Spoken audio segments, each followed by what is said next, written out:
Eita, segura aí que lá vem nós novamente. Eu, professora Tabita, professora Aldelina, estamos aqui para mais essa aula juntinho com vocês. A gente, assim, só dá uma piscada e já está aqui de novo juntinhos, né? Que coisa boa! Alunos da mediação tecnológica, vamos respirar e vamos nos atentar naquilo que realmente interessa. Foco, né? Sangue nos olhos, né, gente? Vamos lá? Então, nós vamos falar sobre o que, hein, prof, na aula de hoje? Segue o bonde. Opa, seguiu demais. Então, na aula 6.1, nós vamos falar hoje sobre as hipóteses da origem da vida. A gente começou lá, lembra que a gente teve parte 1, agora nós estamos aqui dando uma sequência, né? Então, nós temos os experimentos de Pasteur, nós temos as hipóteses de Oparin e Haldane, nós vamos falar sobre o experimento de Miller e vamos falar sobre a hipótese autotrófica e a hipótese heterotrófica. E para essa aula, que habilidades nós vamos apresentar? Caracterizar, então, as hipóteses autótrofas e heterótrofas, analisando a origem dos primeiros compostos orgânicos. Então, como foi... Olha aqui para mim. Como foi, então, segundo alguns estudiosos da época, que essa... Olha aqui para mim. Como foi, então, que essa vida começou a surgir? Continuam as especulações, continuam as explicações, né, de tentar solucionar algo que sempre foi questionado sobre a origem da vida. Existem várias, a gente apresentou lá no início, né, algumas teorias que tentam explicar como é que essa vida surgiu no planeta e hoje nós vamos estar vendo uma delas, tá? E então, presta atenção aí. Vamos lá. Então, nós falamos na última aula sobre quem realmente destruiu, derrubou, refutou a teoria da abiogênese, que foi Louis Pasteur. Como foi que ele fez isso? O que ele conseguiu desconstruir, né, para a sua época em relação dessa teoria? O que era a abiogênese? Professor, não lembro mais não. Eita, então vamos lá. A abiogênese era aquela teoria que a vida surgia espontaneamente. Na biogênese, você tem, então, a vida surgindo a partir de um outro ser vivo. Vida gerando vida. Essa vida que vai dar origem a outro já é existente, já é pré-existente. Certo? Então, Louis Pasteur, ele enfatizou e focou num experimento que estava ali em discussão entre Needham e entre Spallanzani, em relação àquele caldo nutritivo. Lembram? Um aqueceu demais, outro aqueceu de menos, um não esterilizou as mãos ao manipular, um não vedou de forma correta. Então, Louis Pasteur falou assim, não, vamos tentar resolver isso aqui, né? E aí, o que ele fez? Ele pegou, né, as suas vidrarias e ele foi fazendo uma experimentação, sempre seguindo ali o que já estava proposto por Spallanzani e por Needham. E aí, nesse experimento, ele tentou comprovar que existia alguma coisa no ar atmosférico, tá, que poderia contaminar os líquidos. Só que para ele comprovar isso, ele fez esse experimento e ele teve que ter muito cuidado, muita cautela nessa manipulação, nesse manuseio.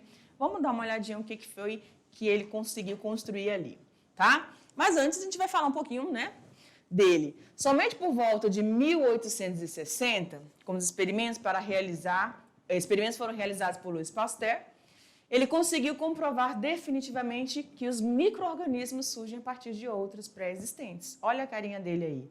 Uma pessoa muito estudiosa, né? E que realmente tentou aí desbravar essa situação. Então, a hipótese de Oparin e Haldane. Gente, quem eram esses dois carinhas? Quem eram? E o que foi que eles propuseram aí? Presta atenção, a gente está falando ali do Louis Pasteur, que criou, né, manipulou ali as vidrarias dele, e aí, né, a imagem ali, enfim, vamos lá. Nesse experimento, ele pegou um caldo nutritivo, como os demais tinham feito, aqueceu, só que na vidraria dele, ele aqueceu o bico. E o bico, ele foi alongando, alongando, e aí ele conseguiu ter a formação de uma curvatura. Nessa curvatura, ele fez o quê? Quando ele aqueceu, a água começou a entrar em processo de ebulição, entrar em estado de vapor, foi percorrer esse líquido. Ao chegar naquela curvatura em forma de U, o ar ficou ali preso e retido, a água, ela começou, o estado de vapor, passar para o estado líquido e acumulou juntamente com as impurezas do ar. E ficou retido, então o ar não conseguia passar para poder terminar o seu percurso e contaminar ali o líquido que estava na vidraria.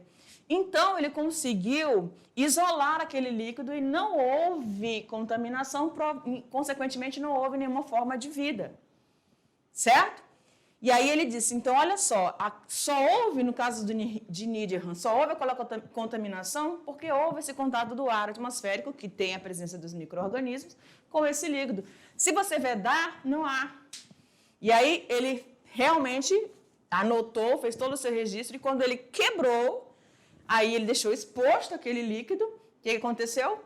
Os micro-organismos presentes no ar entraram em contato com o líquido, começaram a se proliferar, se alimentar, proliferar, e aí contaminou todo o líquido. Certinho? E aí a gente tem, vamos lá para o nosso slide, a hipótese de Oparin e Haldane. E esses dois carinhas, eles tentaram descrever, né, para a sua época, como que era o ar atmosférico há alguns milhões de anos atrás, né, no início da formação da vida. E eles foram muito audaciosos para a sua época, né, ao propor essa teoria. E aí eles foram fazendo a descrição do que eles supunham ser a atmosfera da Terra há alguns anos atrás, né, alguns milhões de anos atrás. Vamos lá? Alexander Oparin, russo, e John Haldane, escocês, propuseram na década de 1930 hipóteses, lembram? As deduções, semelhantes sobre como a vida teria se originado na Terra. Para isso, eles fizeram, então, as suas posições, as suas deduções e descreveram como eles pensavam ser a atmosfera da Terra no início da sua formação, ou seja, antes de qualquer forma de vida, eles estavam contando a história, narrando a história, descrevendo como que essa vida pôde surgir nessa terra. Certo? Segue aí. Apesar de existirem pequenas diferenças entre as hipóteses desses cientistas, basicamente eles propuseram o quê? Por que eles estavam divergentes? Porque eles não estavam juntos. Cada um na sua cidade, né, no seu local de estudo, começaram a fazer suas especulações. E um belo dia, eles tiveram contato um com o trabalho do outro e viram que se alinhava, se ajustava.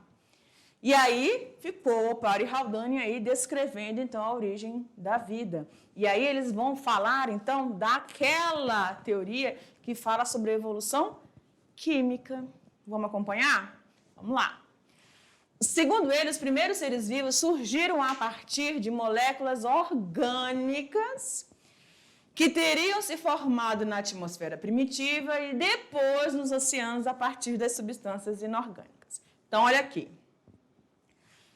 A gente tem uma imagem ali, depois você vai focar na imagem, mas presta atenção aqui.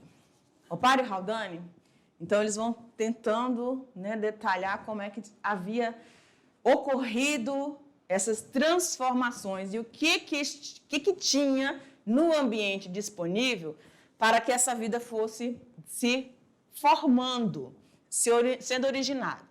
Então, segundo eles, a própria atmosfera, tá, tinha os componentes inorgânicos. A partir desses componentes inorgânicos, surgiram as substâncias orgânicas, menos complexas, mais complexas, para dar início ao que a gente vai chamar de vida de fato, tá? Dá uma olhadinha na imagem lá. O que você... Vamos lá? Olha lá na imagem no cantinho ali. Você tem vulcões, esses vulcões em erupção, eles estavam ativos, e esses vulcões eliminavam, né, gases e vapor de água. Então, essas eram as substâncias, na época, disponíveis, tá? Então, você tinha aqui os vapores de água e também essas substâncias inorgânicas. Professora, que substâncias inorgânicas eram essas? Então, você tinha ali o metano, a amônia, os vapores d'água. Essas substâncias estavam ali dispersas na atmosfera. Muita fumaça, né? Porque esses vulcões estavam todos ativos ao mesmo tempo, certo? Esses vapores foram subindo, o vapor d'água foi subindo, foi começando o processo, né, de condensação, e aí depois veio a precipitação e as primeiras chuvas começaram a incidir sobre a superfície da Terra. Na nossa imagem, você já tem aqui água acumulada, mas isso foi um processo muito longo, muita chuva, galera, tempestade, raios incidiam sobre a superfície da Terra direto. E fora que a radiação ultravioleta também estava passando diretamente, né, sem filtro algum para a Terra. E isso foi que disponibilizou com que essas moléculas, tá? Essas moléculas aqui, essas substâncias inorgânicas, começassem a sofrer uma reação química, formando as primeiras moléculas orgânicas. Essas primeiras moléculas orgânicas, quais seriam? Os aminoácidos. E aí, aqui presente nessa atmosfera, né, com as precipitações, aí a água começou a se acumular aqui, ó, começou a se acumular, formando, né, os oceanos, os lagos. Então, houve uma outra mistura aqui, uma outra reação química, e aí essa molécula, né, orgânica, os aminoácidos, começaram a reagir. Você tinha que essa água estava com uma temperatura, né, diferente. E aí, elas foram começando a se juntar, formando as proteínas. Então, essas substâncias orgânicas menos complexas, mais simples, como os aminoácidos, foram se organizando e se juntando, né, através das ligações peptídicas, e elas foram se formando, se aglomerando e formando as proteínas. Então, você tinha aqui agora uma sopa nutritiva, tá? Muitas proteínas agora estavam presentes ali. E o que aconteceu com essas proteínas? Segundo a teoria descrita por Opary e Haldane, essas substâncias agora, elas começaram a ser envoltas por uma camada, uma membrana aquosa. E nessa membrana aquosa, você teria, então, segundo eles, a descrição da formação de uma molécula mais complexa, que eram os coacervados. Lembram? A gente falou lá nas primeiras aulas dos coacervados. Então, esses coacervados, com essa proteína no centro e essa membrana, né, aquosa em volta, formou o que pode ter sido, né, que pode ter dado origem às nossas primeiras células. Lembram que a célula é composta por uma membrana plasmática? É isso mesmo. Então, esses coacervados, eles não eram seres vivos ainda, eles eram uma unidade, né, formada de proteínas, envolta por membrana aquosa, que foi se tornando cada vez mais complexa até dar origem aos primeiros organismos. Aonde, prof? Dentro desse líquido, dentro dessa sopa nutritiva. Essa é a teoria de Haldane e Opary, a partir dessas substâncias inorgânicas que estavam presentes na atmosfera primitiva, certo? Tudo inicia-se, então, de substâncias inorgânicas que foram, através dos raios, né, das tempestades, da radiação ultravioleta, sofrendo essas reações químicas e originando, então, essas moléculas. Ok? Continuando, então. Aqui nós temos, vou ficar bem aqui no meio, né? Tchum, tchum. Aí. Então, nós temos aqui, ó, a água, tá, se acumulando, certo? Olha aqui os raios presentes, a radiação ultravioleta. Então, gente, quando essas chuvas começaram a aparecer, a incidir sobre a superfície da Terra, foi dissipando nessa camada de fumaça, né, que saía dos vulcões, e aí a Terra foi sofrendo esse resfriamento, gradativamente. Isso não foi de um piscar de olhos, não, demorou. E aí deu possibilidade para que essas substâncias começassem a se formar a partir daquelas inorgânicas da atmosfera, metano, amônia, segundo o Oparin e Haldane, a descrição essas substâncias inorgânicas, né, nós tínhamos metano, carbono e vapor de água, certo? Que aí, ao longo do tempo, foram se acumulando e formando essas substâncias mais complexas, que eram as orgânicas, a partir de aminoácidos, que se ligaram, formaram proteínas, que se ajuntaram e foram envoltas por uma estrutura de água, formando os coacervados. Desses coacervados, os primeiros seres vivos unicelulares. Belezinha? Continua aí, segue o bonde. Então, nós temos um carinha que é o Miller. Ixi, eu saí daqui da frente dele, né? O experimento de Miller. Olha só aqui, olha para mim. O Miller, sabe aquelas pessoas curiosas? Você é curiosa, professora Adelina? Pois é, nós somos curiosos, né? Ser humano tem uma curiosidade terrível.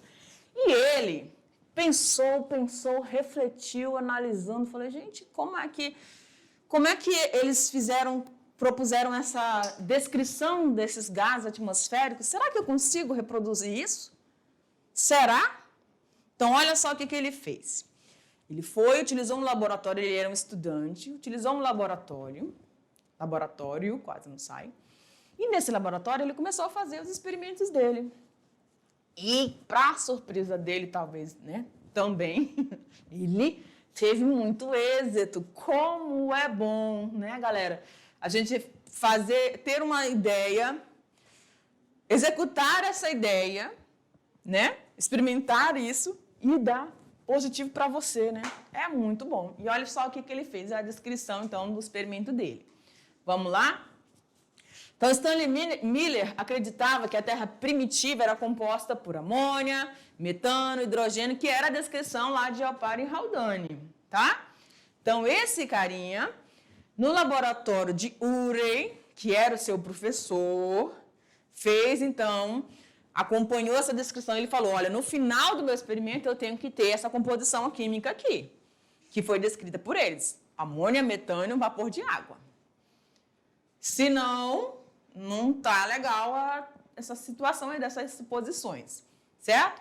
E aí, vamos seguindo, Miller criou em 1952 um dispositivo no qual tais componentes eram aquecidos e resfriados, além de serem submetidos a descargas elétricas sob a supervisão de Harold Urey, que era o seu professor. Com esse experimento, após uma semana, olha só, tem gente que começa a fazer as coisas, presta atenção aqui, pode colocar aí. Tem gente que começa a fazer uma coisa, na primeira dificuldade desiste. Vou fazer mais não. Não está dando certo? Cadê a sua persistência, sua perseverança? Não me sai bem nessa prova não. E aí a sua perseverança? Insista, mantenha o foco. Uma hora dá certo. Olha o que ele passou, né? Então, ele fez o experimento, passou em uma semana, e aí ele foi chegando aos seus resultados. Que legal, vamos lá? Pode pôr aí. Com esse experimento, então, após uma semana, o jovem cientista conseguiu produzir aminoácidos. Ele conseguiu, então, formar as primeiras moléculas orgânicas descritas lá por Oparin e Haldane. Não foi isso? Eles que propuseram a teoria da evolução química, certinho?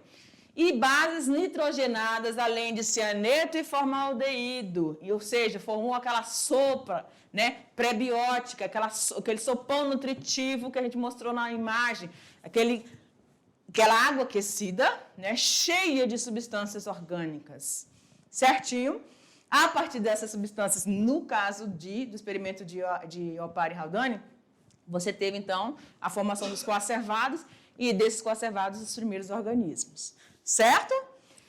Ele conseguiu comprovar e ele ficou muito feliz. Obviamente que o seu professor Urey muito mais feliz, né? Vamos dar uma olhada no experimento dele? Olha aqui. Então, ele descreveu, tá? Esse experimento, testou isso em laboratório E ele colocou ali a água para ferver, né? A água foi fervendo, entrou em ebulição, né, que é a fervura, passou para o estado de vapor, e aqui, no estado de vapor, essa água foi subindo, foi subindo, e aqui a gente tem a bomba de vácuo, né, que é para poder fazer com que esse percurso todinho aqui ocorra sem nenhuma contaminação, tá? Então, o líquido passou aqui do estado de vapor, subiu, percorreu, chegou aqui. Ao chegar aqui, o que vai acontecendo? Ele instalou esses dois eletrodos aqui, ó. Esses dois eletrodos disparavam descargas elétricas no experimento dele. Lembram que lá na descrição de Alparo e Radoni tinha as descargas elétricas? Ele tentou reproduzir o máximo possível, chegar ao mais próximo. Descargas elétricas acontecendo aqui a partir desses eletrodos, e o professor aí, Mac, né, e a professora Daisy aí vão estar aqui ligadinhos, vão se lembrar disso aqui. Esses eletrodos aqui acontecendo, e aí agora esses vapores começaram a se deslocar para cá. Começaram a sofrer um resfriamento, e aí passou novamente para o estado líquido e continuou o seu percurso. Chegando aqui embaixo, olha onde é que está, aqui no pé da professora, gente. Chegando aqui, ela começou a se acumular, representando aqui, gente, os fundos dos oceanos. E aí, obteve nesse percurso aqui, nesse final desse resultado aqui, ele conseguiu obter, então, a presença desses aminoácidos e outras substâncias. Então, ele ficou muito feliz que ele realmente conseguiu reproduzir, né, o mais próximo possível, e constatou a presença desses aminoácidos, sim, com essas descargas elétricas que foram descritas por Alparo e Haldane. Legal, né? Parabéns para todos eles que descreveram muito bem, trabalharam arduamente, e o fruto do seu trabalho foi essa bela pesquisa que hoje a gente conhece como teoria da evolução química. Certinho? Vamos continuar? Isso. Pela análise da água contida nessa parte em U, pôde-se verificar a formação, então, dessas moléculas orgânicas. Entre elas, alguns aminoácidos, como a glicina e a alanina, substâncias que formam as proteínas. Posteriormente, novas pesquisas obtiveram outros aminoácidos e vários compostos de carbono. Então, outras moléculas orgânicas, através desse experimento aprimorado, houve a possibilidade de surgir outras substâncias orgânicas, que as proteínas são um tipo de substâncias orgânicas, os carboidratos são também, que vão ser continuidade ali desse experimento. Tá bom? Seguindo.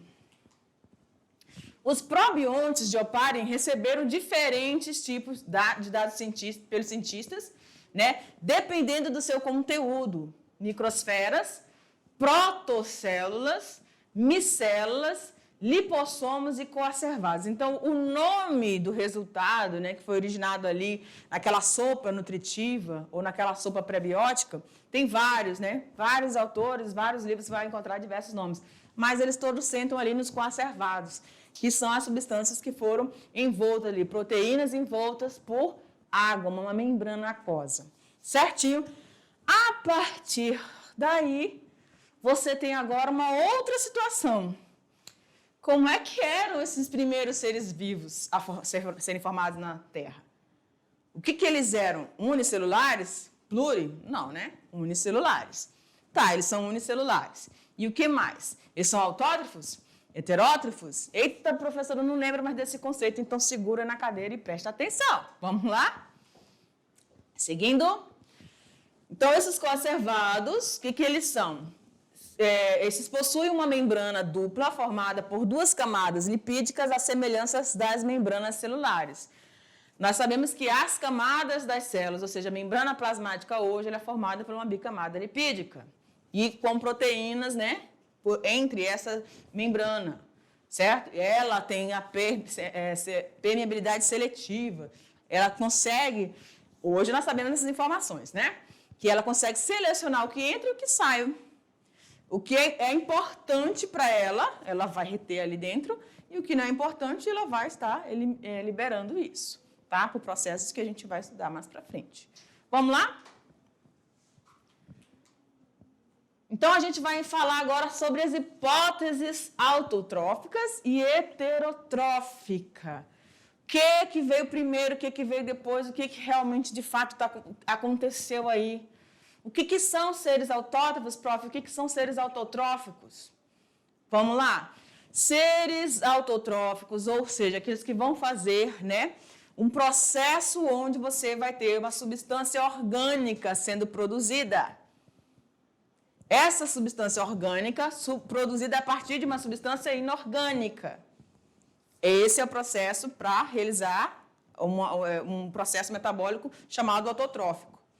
No metabolismo heterotrófico, você já tem a substância orgânica, tá? E aí você vai ter a formação, o resultado de substâncias, produção de substâncias inorgânicas. Então, como é que cada uma dessas teorias se organizou para tentar explicar para a gente qual foi a ideia realmente que vigorou ali? Vamos lá? Os primeiros organismos, eles eram estruturalmente muito simples. Lembram lá da sequenciazinha, né? As substâncias inorgânicas dando origem às substâncias orgânicas menos complexas, mais simples, né? Os aminoácidos, as proteínas, e as proteínas vão formar, então, esses coacervados. Desses coacervados, vocês têm as primeiras formas de vida. Então, eles eram muito simples, não tinha nada complexo, porque a vida estava surgindo, certo? Então, eles tinham muito pouca complexidade em relação ao que nós conhecemos hoje dos organismos como nós. Vamos lá. Reações químicas foram ocorrendo, tá? Em suas células, que eram simples, e aí vários fatores foram alterando isso. Viviam em um ambiente aquático, rico em substâncias nutritivas. Lembram da sopa pré-biótica? É esse ambiente ali que essa formação de vida está surgindo. Provavelmente não havia oxigênio na atmosfera, nem dissolvido na água dos mares. Presta atenção aqui. Processo fotossintético, que nós conhecemos muito bem, alunos da mediação tecnológica, processo fotossintético é o que faz com que haja a formação do gás oxigênio, liberação de gás oxigênio para a atmosfera.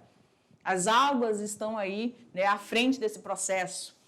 Mas a gente falou de algas, a gente também tem as plantas, mas a gente falou de plantas, a gente está falando do início de tudo, tá? Então, vai acompanhando e montando, organizando as suas ideias aí. Nós estamos falando de uma vida iniciando seu processo de formação muito simples dentro do corpo hídrico, com disponibilidade de substâncias orgânicas. Segue aí. Vamos lá. Então, tendo alimento abundante ao seu redor, os primeiros seres teriam utilizado esse alimento pronto como fonte de energia e matéria, segundo a descrição dessa teoria, tá? Nessas condições, é possível supor que os primeiros seres vivos, eles seriam heterótrofos. Lembra o que a gente falou? Seres heterótrofos vão estar utilizando o que está disponível no meio, que está pronto. Então, o que tinha muito nessa sopa pré-biótica? Muita substância orgânica.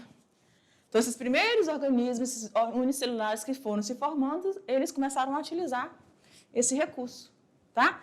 Utilizando, obviamente, começaram a se reproduzir, a aumentar em quantidade, e aquela disponibilidade de alimento presente foi reduzindo. Vamos acelerar um pouquinho aqui. O alimento desempenha funções importantíssimas, né? Primeiro, fornecer energia para os processos vitais. Reprodução, alimentação, nutrição, desenvolvimento é vital. E a matéria-prima para esse crescimento e essa reprodução, seu desenvolvimento como um si, tá? Uma vez dentro da célula, esse alimento, precoce, ele pode ser degradado. Em condições da Terra atual, a via metabólica mais simples para se degradar o alimento sem oxigênio é a fermentação. Então, segundo essa teoria heterotrófica, olha aqui para mim, você tinha a sopa pré-biótica com muitos organismos, e aí você vai ter, então, a disponibilidade desses seres começando a se reproduzir. Então, eles eram heterotróficos. E ao iniciar o processo, eles fizeram, para produzir energia, a fermentação. Porque a fermentação é justamente o processo onde ele utiliza substâncias inorgânicas e transformam, né, essas substâncias aí ao longo para gerar energia para si. Vamos continuando aqui.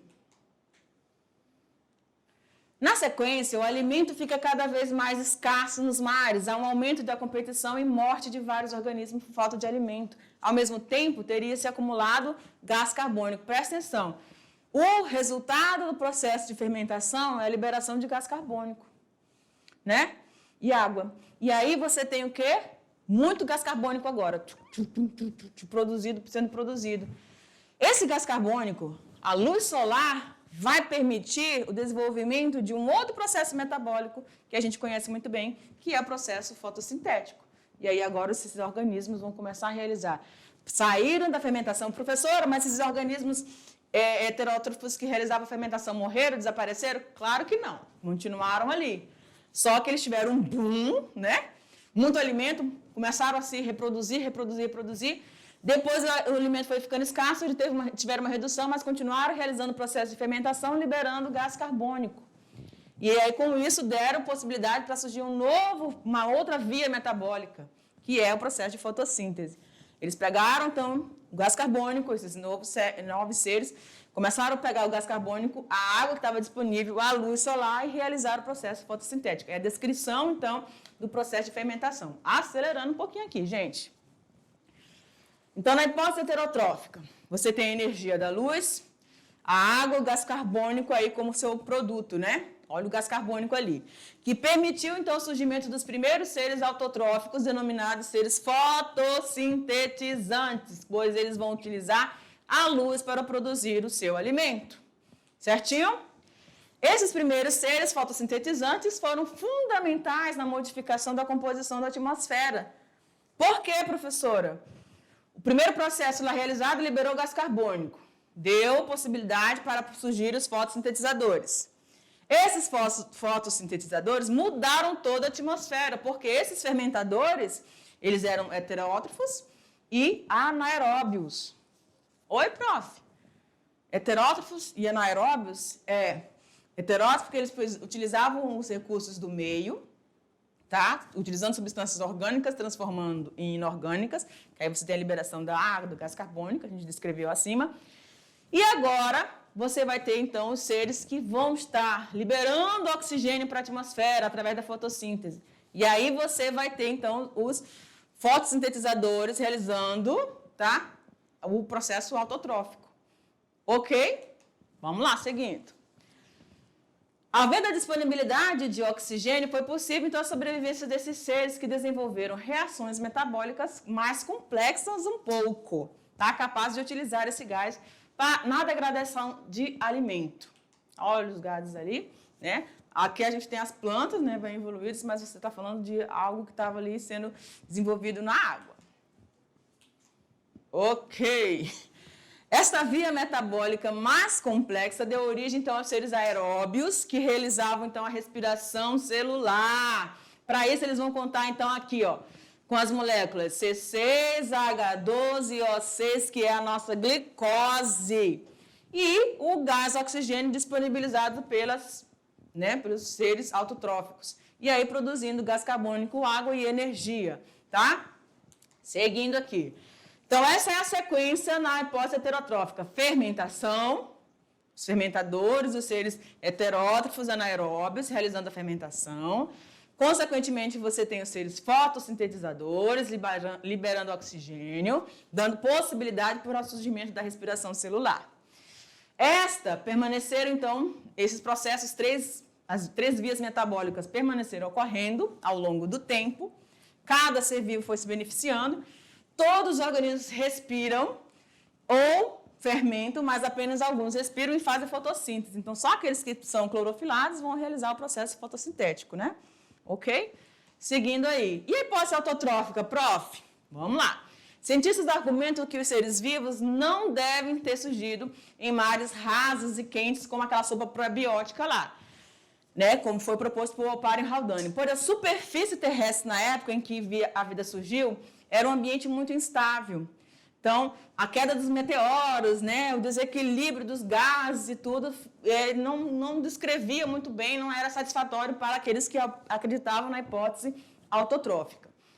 Devido ao bombardeio cósmico, alguns cientistas especulam que os primeiros seres vivos não sobreviveriam a isto e propõem que a vida tenha surgido em locais mais protegidos. Que locais eram esses, professora? Os assoalhos dos mares primitivos, lá no fundo dos oceanos, nas fendas, tá? E não exposto como está proposto ali por Opário Rodani na teoria da evolução química, onde você tinha a sopa pré-biótica. Seguindo. Então, em 1977, foram descobertas nas fontes termais submarinas locais de onde emanam gases quentes e sulfurosos que saem de aberturas no assoalho marinho. Essas substâncias, principalmente ferro, tá? Vão estar sendo liberadas ali e vão dar o componente de substâncias inorgânicas disponíveis, tá? Para aquelas primeiras vidas ali, então. Muitas bactérias autótrofas que realizam um processo diferente de fotossíntese, o que elas vão realizar, professora? O que elas vão realizar? Então, existem os seres autótrofos que podem realizar fotossíntese utilizando gás carbônico, água e energia solar. Só que agora a gente está falando lá do fundo dos oceanos. Então, o que vai acontecer? Eles vão utilizar, não vão utilizar a energia solar, eles vão realizar o processo quimiosintético. Vamos lá. A descoberta das fontes termais levantou a possibilidade de que a vida teria surgido nesse tipo de ambiente protegido e que a energia para o metabolismo dos primeiros seres vivos, segundo a hipótese autotrófica, era um mecanismo chamado de quimiossíntese.